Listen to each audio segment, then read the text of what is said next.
Alright, hello there. This is John. How about we go for a ride together? I'm gonna have to run on the highway a bit, so I thought I'd bring you guys along. Let's hope we stay safe and we'll talk through it all as we go. Hey, dear Lord, thank you for a new day. God, help us to enjoy it. Thank you for weather, for riding, bike, and just the opportunity that I get to share this ride with the folks on the interwebs, on YouTubes. Please keep me safe, help me stay upright, Lord, and help me be a good citizen of the road, and just watch over everyone. Thank you. Well, I'll praise you for all those things, Lord. In Jesus' name we pray. Amen. I feel bad because I got a green turn light, and then I decided to go, and I saw a bunch of cars continue to follow each other and run the red light, and I got upset at them. And then I realized that it was a funeral procession, and then I felt bad. So I guess that's just something to think about. Hey, all right, well, anyway, let's let that behind us. We're going on the highway now. I'm gonna treat this as if I was a beginner. As you know, the faster you go, the more lean angle you need to get around curves. So don't be afraid to not take it too hard. Not to lean in too much. You can slow it down. That's all right. Merge areas are important. You want to get ahead of them. I see nobody coming, and I'm good. I don't even need to look now, but I will look, and I will do a head check. Let's pretend that this is your first time ever riding on the highway. Again, I see a car in my behind me. I'm going to merge in here, and I'm going to stay here. This happens to be an exit lane where a lot of people like to get off, so I'm going to go over one more lane. Alright, and I'm going at 65. I generally cruise faster than this, but just for our sakes today, I'm going to stay around here. It's going to be a lot of information. You just got to keep your head on a swivel. Watch out for big trucks, because they will have a lot of effect on the wind. Alright, I'm going to pop back into this right lane here and cruise in here. You'll notice these cars are going faster than me, and that's alright. I'm going to slow it down here to about, I'm going to see if I can get it down to, well, I'll just cruise at 60. I don't want to go too slow. There's nothing wrong with going 60 miles per hour on a highway that otherwise has traffic going at 80. They can wait for you, and that's alright. Man, I don't know if you see my bike leaning, but we got a lot of wind out here, and you got to manage that. I got to watch for people merging in, and again, you want to get ahead of all of this. I want to be checking my mirrors left and right. I want to know my escape, and I want to make sure I have a clear shoulder if I need it. And other than that, when I get into cruising mode, you know where I want to be looking. My focal point right now is that on that blue truck all the way up there. There's no way I'm going to miss a change to that white truck, or if he hits his brake lights, there's no way I'm going to miss that. So I want to look even further ahead in the road. And I also want to be scanning far and wide. I'm not speeding, but if you were speeding, you might want to look for, hey, look, I see him. Delaware State Police. Sitting right there behind the signs. There's two of them queued up. They're ready to get people speeding. So if you're riding at a place where you're used to the location and you know the spots, look out for those spots. But mostly you just want to make sure you're not speeding too fast. And again, I want to talk about speed. The limit here is 65, and I have not gone above that yet. I'm cruising below 60, and this highway is usable for me. I'm not breaking any laws by going this slow. If I'm going too slow for anybody else, they can go around me. The place to ride at a slow speed is in this right lane. So please be conscientious of people that want to be passing, and don't cruise in the left lane, use it for passing. But I'm going to keep rolling here. Again, I'm choosing this right lane position. It gives me space to react if anybody decides that they want to start coming into my lane on the left side, and it gives me this clear shoulder. One thing I definitely want to be aware of is that if I do decide to use that shoulder, there's definitely going to be more gravel. There's going to be that rumble strip. There can be dirt and other debris and trash, and that is absolutely going to have worse traction than this road right here. So I just got to be aware of that. As I ride, cars are coming from behind me. They're not coming from ahead of me because of my speed. I have to be watching my mirrors. Everybody's doing a really nice job moving out of the lane, passing the way they should. They see me.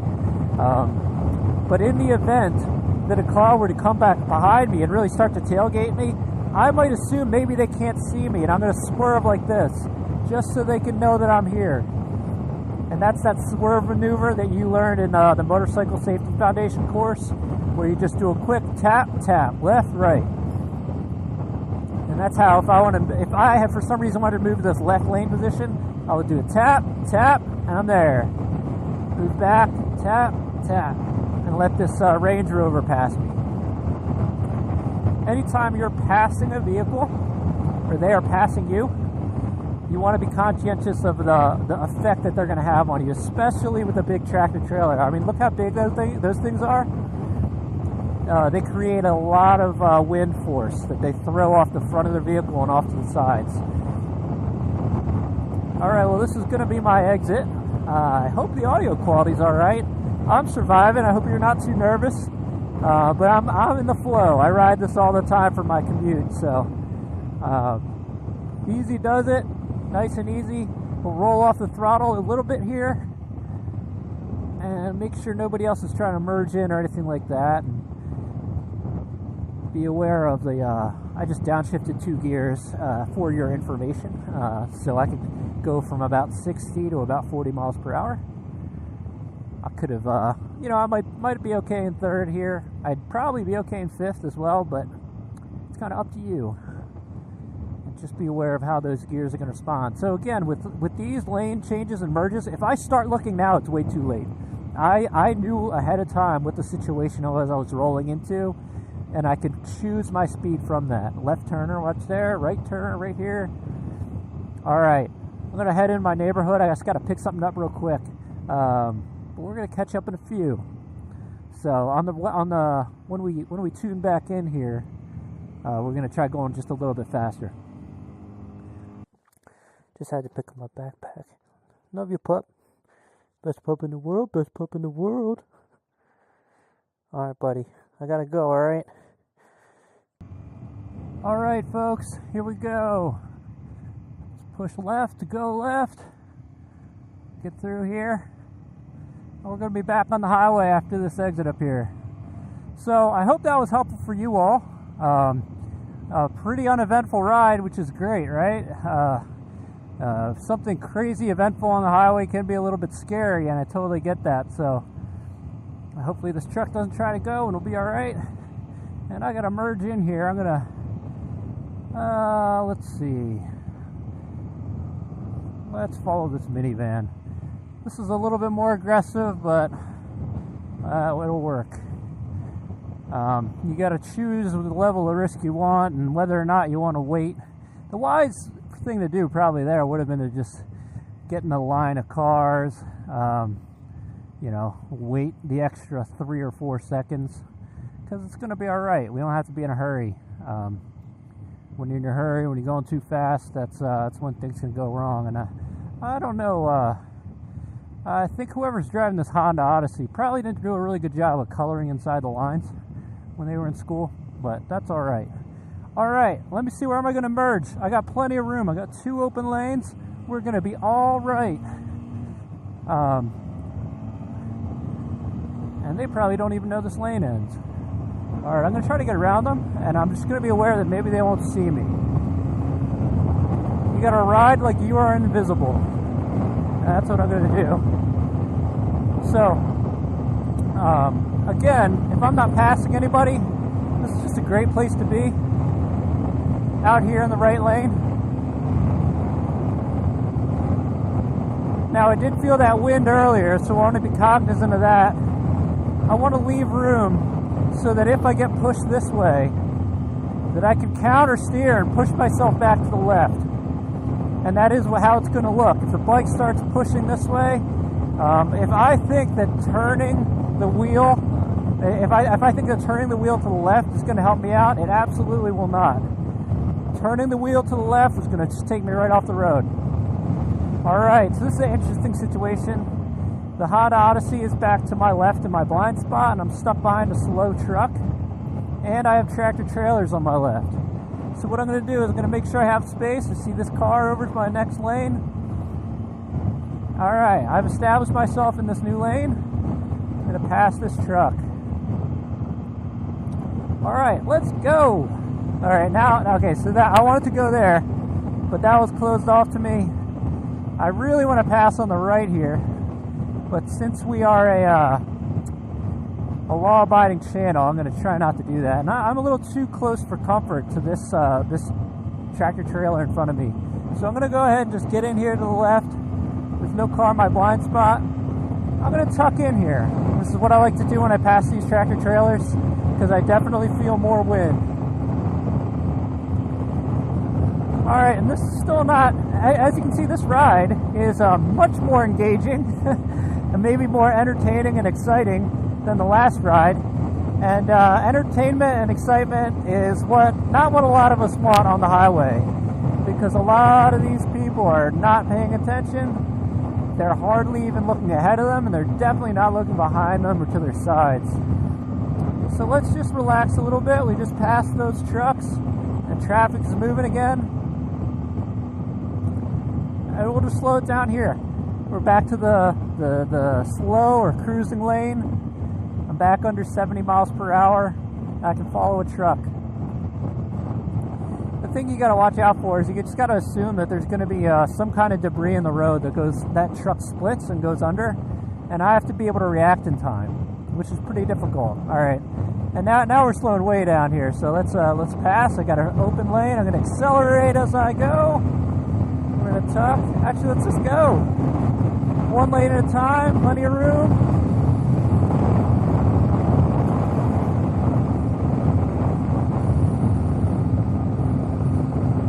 Alright. Leave plenty of room behind myself before I overtake that vehicle. And every car I'm going to pass, I'm going to make sure that he sees me. And I don't want to live here in his blind spot. I'm going to accelerate to get out of the blind spot. Man, that wind, I don't know if you can tell, I'm trying to stay straight in this middle lane, but that wind is really pushing me around. Alright, we'll overtake this tractor trailer.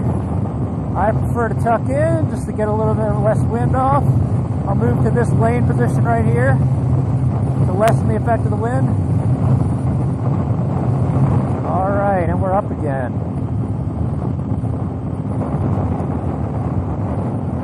Alright, now I'm going to take this exit as we head back. One lane at a time, checking my mirrors, head checking my blind spots.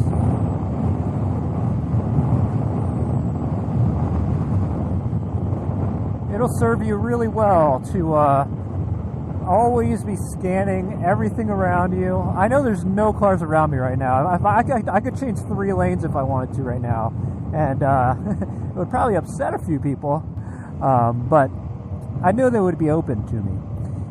You should know who's in your blind spot, especially. You should know who's behind you, and absolutely who's in front of you. Keep tabs of all those things in your brain. As I said in my last ride-along video, that if you didn't want to go through the whole half hour of watching it, I'd say as far as safety goes for you as a rider, it might be 5 or 10% of your bike and the gear that you wear.